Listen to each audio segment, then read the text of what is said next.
Hello students, आज की इस क्लास में हम एडजेक्टिव की पोजीशन के बारे में पढ़ेंगे। जब भी हम एडजेक्टिव को किसी सेंटेंस में यूज करते हैं तो उसकी सही पोजीशन क्या होनी चाहिए, ये सब कुछ आज हम इस वीडियो में पढ़ने वाले हैं। इससे पहले वाले वीडियो में भी हम एडजेक्टिव की पोजीशन के बारे में ऑलरेडी पढ़ चुके हैं। उस वीडियो में भी मैंने काफ़ी इंपॉर्टेंट बातें आपको एडजेक्टिव की पोजीशन के बारे में बताई थी। तो आज की इस वीडियो में हम कुछ और बातें जानेंगे एडजेक्टिव की पोजीशन के बारे में, और आज जो बातें हम इस वीडियो में डिस्कस करेंगे एडजेक्टिव की पोजीशन के बारे में, वो बातें भी काफ़ी इंपॉर्टेंट होने वाली हैं। तो चलिए वीडियो को शुरू करते हैं। तो देखिए, होता क्या है कि कई बार हम किसी चीज़ को मेजर करने के लिए कुछ एक्सप्रेशंस यूज करते हैं, और जो ये एक्सप्रेशंस होती हैं इनमें भी हम एडजेक्टिव का प्रयोग करते हैं। तो सबसे पहले हम जान लेते हैं कि हम किसी चीज़ को मेजर करने के लिए कौन कौन से एडजेक्टिव यूज कर सकते हैं।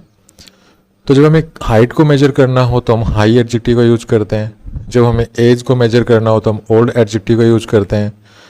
जब हम डिस्टेंस को मेजर करते हैं तो हम लॉन्ग एडजेक्टिव का यूज करते हैं। जब हम डेप्थ अर्थात किसी चीज़ की गहराई को अगर मेजर करते हैं तो डीप एडजेक्टिव का यूज करते हैं।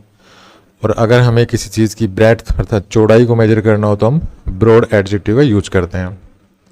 तो ये कुछ ऐसे एडजेक्टिव हैं जिसको हम, ये जो एक्सप्रेशंस हम यूज करते हैं किसी चीज़ को मेजर करने के लिए, उनमें हम यूज करते हैं। ठीक है, तो ये एडजेक्टिव हम ऐसी एक्सप्रेशंस में सबसे लास्ट में यूज करते हैं। ठीक है, इस चीज़ को आपको ध्यान रखना है। और ये जो एक्सप्रेशन होती है किसी भी चीज़ को मेजर करने के लिए, इस एक्सप्रेशन में क्या क्या होता है, तो इसमें सबसे पहले तो एक न्यूमेरल डिटरमिनर आपको मिलेगा। ठीक है, उसके बाद एक नाउन मिलेगा, और उसके बाद एडजेक्टिव होता है। और ये जो नाउन होता है ना, ये नाउन प्लूरल होता है। इस चीज़ को भी आपको ध्यान देना है, ये नाउन प्लूरल होगा। तो चलिए कुछ एक्सप्रेशंस देख लेते हैं, कुछ एग्जांपल्स देख लेते हैं। जैसे अगर मैं कहता हूँ the wall is only 2 metres high.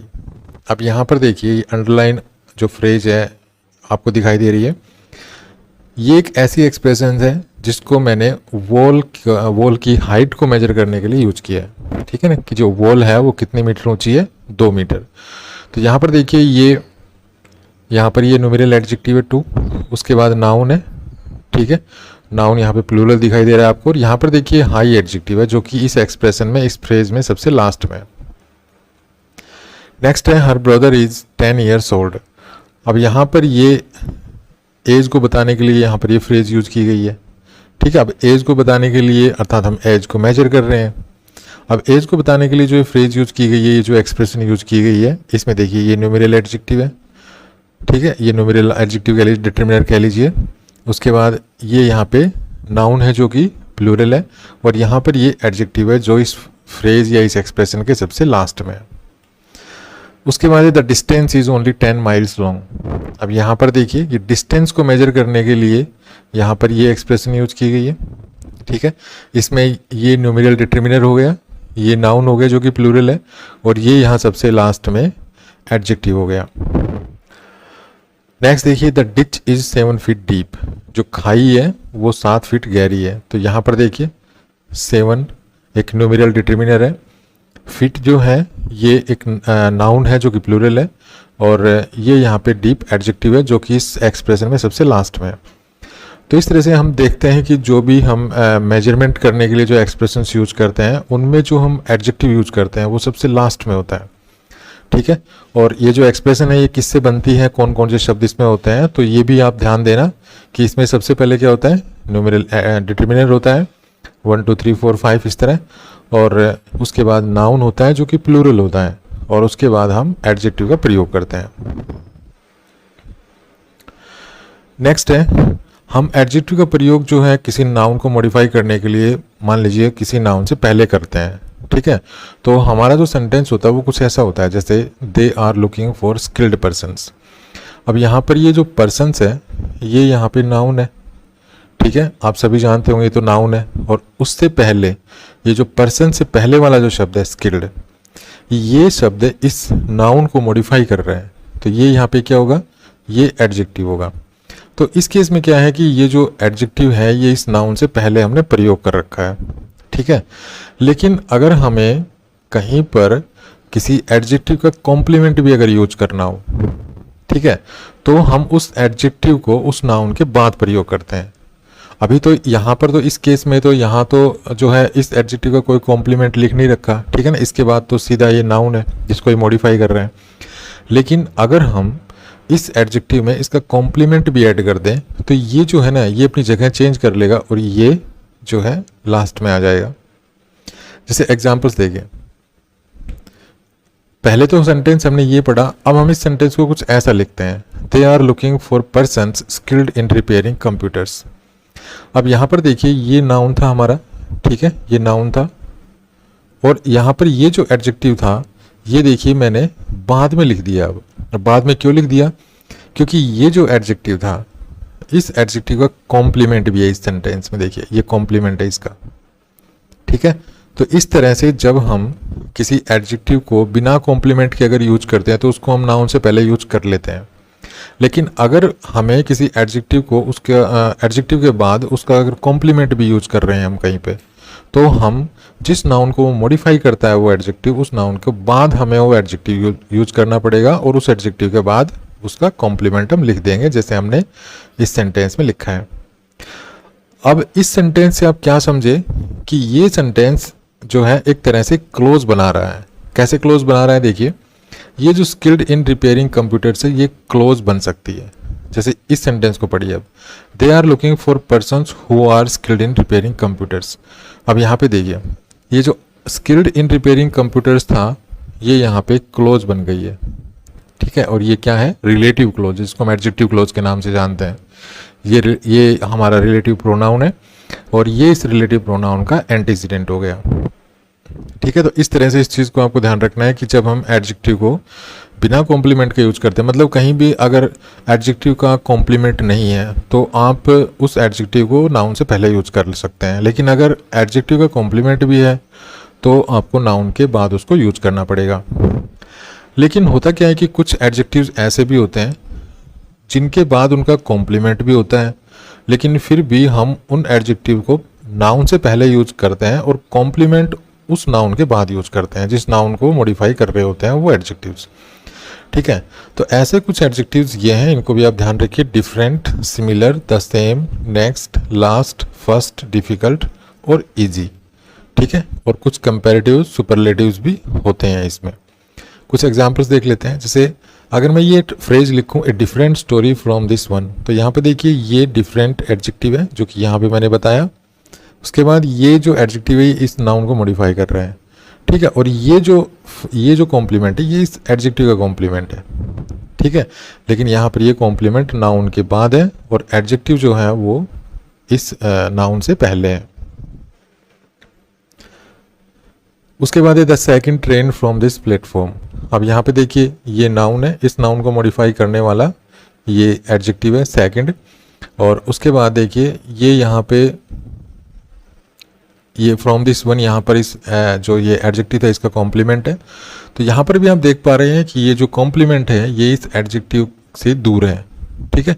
यहाँ पर बीच में नाउन है और ये जो एडजेक्टिव है और एडजेक्टिव का जो कॉम्प्लीमेंट है ये अलग अलग लिखे हुए हैं, ठीक है। ये यहाँ पे अलग अलग लिखे हुए हैं, मतलब एडजेक्टिव और उसके कॉम्प्लीमेंट के बीच में नाउन लिख रखा है हमने यहाँ पे। नेक्स्ट है the best mother in the world. अब यहाँ पर देखिए ये नाउन है, इस नाउन को मॉडिफाई करने वाला शब्द बेस्ट है जो कि एडजेक्टिव है।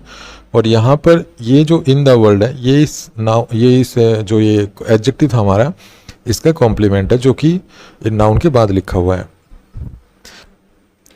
नेक्स्ट है the next room to the principal's office. तो यहाँ पर देखिए ये रूम है जो कि नाउन है, इस नाउन को मॉडिफाई करने वाला ये यहाँ पे एडजेक्टिव है नेक्स्ट। और ये टू द प्रिंसिपल्स ऑफिस जो है ये इस एडजेक्टिव का कॉम्प्लीमेंट है जो कि इस एडजेक्टिव से दूर लिखा हुआ है। उसके बाद देखिए ए डिफ़िकल्ट प्रॉब्लम टू सॉल्व। अब यहाँ पर देखिए ये नाउन है, इस नाउन को मॉडिफाई करने वाला शब्द डिफ़िकल्ट है और ये जो टू सॉल्व है ये इस एडजेक्टिव का कॉम्प्लीमेंट है। और यहाँ पर भी जो एडजेक्टिव और कॉम्प्लीमेंट है उनके बीच में नाउन लिखा गया है। तो इनको आपको ध्यान रखना है, ये different, similar, the same, next, last, ठीक है, फर्स्ट, डिफिकल्ट और इजी।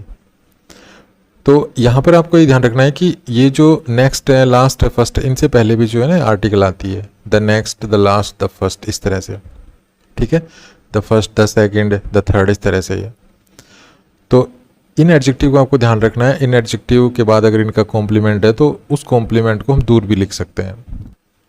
उसके बाद है कुछ इंडेफिनेट प्रोनाउंस होते हैं, जैसे those, these, someone, somebody, something, anyone, anybody, anything, everyone, everything, everybody. ठीक है, अगर हमें कोई एडजेक्टिव यूज करना पड़े इन प्रोनाउंस को मॉडिफाई करने के लिए तो हम उस एडजेक्टिव को इन प्रोनाउंस के बाद यूज करते हैं। जैसे कुछ एग्जांपल्स देख लेते हैं। समथिंग यूजफुल, अब यहाँ पर ये समथिंग है, इंडेफिनेट प्रोनाउन है और इसको मॉडिफाई करने वाला ये एडजेक्टिव है यूजफुल, जो इसके बाद लिखा हुआ है। हम इस एडजेक्टिव को इससे पहले नहीं लिख सकते, हम ऐसे नहीं कह सकते यूजफुल समथिंग। नेक्स्ट देखिए एवरीवन प्रेजेंट, हमें यहाँ पे देखिए एवरीवन प्रेजेंट लिखा, तो ये जो एवरीवन है ये इंडेफिनेट प्रोनाउन है और यहाँ पर ये जो प्रेजेंट है ये एडजेक्टिव है जो इस एवरीवन जो प्रोनाउन है इंडेफिनेट प्रोनाउन उसको मॉडिफाई कर रहा है। तो यहाँ पर भी हमने एडजेक्टिव को इस प्रोनाउन के बाद लिखा है। यहाँ पर देखिए दोज रिस्पॉन्सिबल, यहाँ पर ये दोज इंडेफिनेट प्रोनाउन है और यहाँ पर ये जो रिस्पॉन्सिबल है ये एडजेक्टिव है जो इस दोज इंडेफिनेट प्रोनाउन को मॉडिफाई कर रहा है। तो यहाँ पर भी ये जो एडजेक्टिव है इसको हमने इस इंडेफिनेट प्रोनाउन के बाद यूज किया है। तो जब भी हम इंडेफिनेट प्रोनाउंस को मॉडिफाई करने के लिए अगर किसी एडजेक्टिव का यूज करते हैं तो वो एडजेक्टिव इंडेफिनेट प्रोनाउंस के बाद हम यूज करते हैं। ठीक है, उस एडजेक्टिव को हम इंडेफिनेट प्रोनाउन से पहले यूज नहीं करते हैं। जैसे अगर हम समथिंग यूजफुल को अगर लिखें यूजफुल समथिंग तो गलत हो जाएगा। अगर हम एवरीवन प्रेजेंट को अगर प्रेजेंट एवरीवन लिखेंगे तो गलत हो जाएगा। दोज रिस्पॉन्सिबल को अगर रिस्पॉन्सिबल दोज लिखेंगे तो भी गलत हो जाएगा। ठीक है, तो ये पॉइंट भी आपको ध्यान रखना है।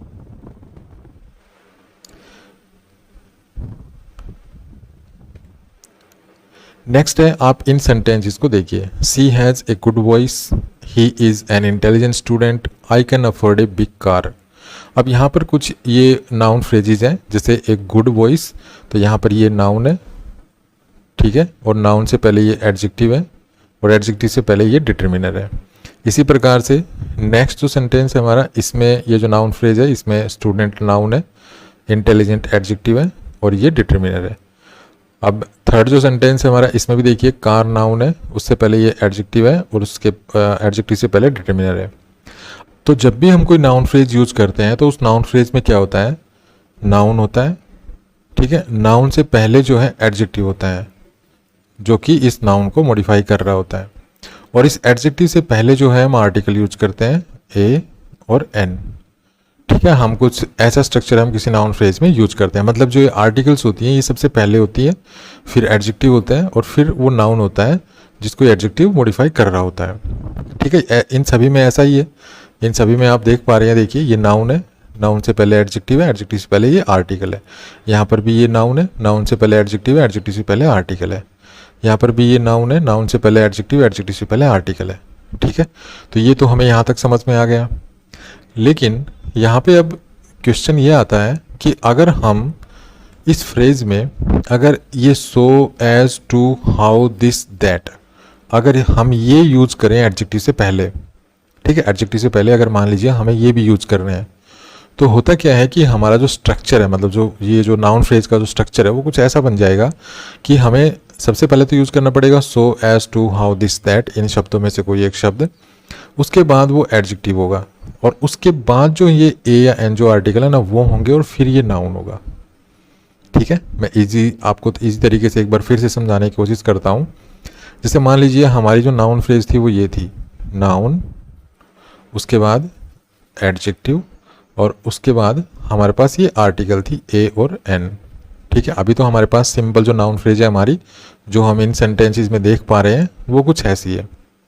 लेकिन होता क्या है कि अगर हमें इन शब्दों में से कोई शब्द अगर एडजेक्टिव से पहले यूज करना पड़े, ठीक है, इनमें से कोई एक शब्द हमें एडजेक्टिव से पहले यूज करना पड़े यहाँ, तो होगा क्या कि ये जो आर्टिकल्स हैं ये यहाँ आ जाएंगी और ये शब्द हम यहाँ यूज कर देंगे। ठीक है, चलिए कुछ एग्जांपल्स देखते हैं। जैसे यहाँ पर लिख रखा था she has a good voice, लेकिन अगर हम ऐसे लिखे देखिए she has as good a voice as her mother, तो यहाँ पर देखिए गुड से पहले मैंने एज ऐड किया तो देखिए ये वॉइस से पहले आर्टिकल आ गया। नेक्स्ट देखिए he is so intelligent student, यहाँ पर देखिए ये लिखा हुआ था he is an intelligent student, तो यहाँ पे जैसे ही मैंने सो ऐड किया एडजेक्टिव से पहले, ये जो आर्टिकल था ये यहाँ स्टूडेंट से पहले आ गया, लेकिन ये एन से ए बन गया क्योंकि जो स्टूडेंट है, स्टूडेंट को जब हम प्रोनाउंस करते हैं तो वो कॉन्सोनेंट साउंड से हम उसको प्रोनाउंस कर रहे हैं, तो इसलिए इसको एन से हमने ए बना दिया। इसी तरह से देखिए नेक्स्ट सेंटेंस है I can't afford that big A car. यहाँ पर देखिए ये था I can't afford a big car, तो यहाँ पर बिग से पहले मैंने यहाँ पे दैट लगा दिया, ठीक है, दैट लगा दिया यहाँ पे। तो हुआ क्या कि जो ये यहाँ पर ये जो आर्टिकल थी ए, ये देखिए कार से पहले आ गई, ठीक है, ये कार जो नाउन था इससे पहले इसको हमने लिखा है यहाँ पर। तो इस तरह से इस पॉइंट को भी आपको ध्यान रखना है कि जब भी हम किसी नाउन फ्रेज में अगर इन शब्दों में से कोई शब्द यूज करते हैं एडजेक्टिव से पहले, तो जो आर्टिकल होगी वो ठीक नाउन से पहले हमें यूज करनी पड़ेगी। तो कैसा लगा ये वीडियो? अगर वीडियो अच्छा लगा हो तो प्लीज़ को लाइक कीजिए, शेयर कीजिए, चैनल को सब्सक्राइब करना ना भूलें, और इसी प्रकार के इंपॉर्टेंट और यूजफुल ग्रामर के वीडियोज़ के लिए चैनल को सब्सक्राइब जरूर कर लें। Thanks for watching this video. Happy learning. Bye bye.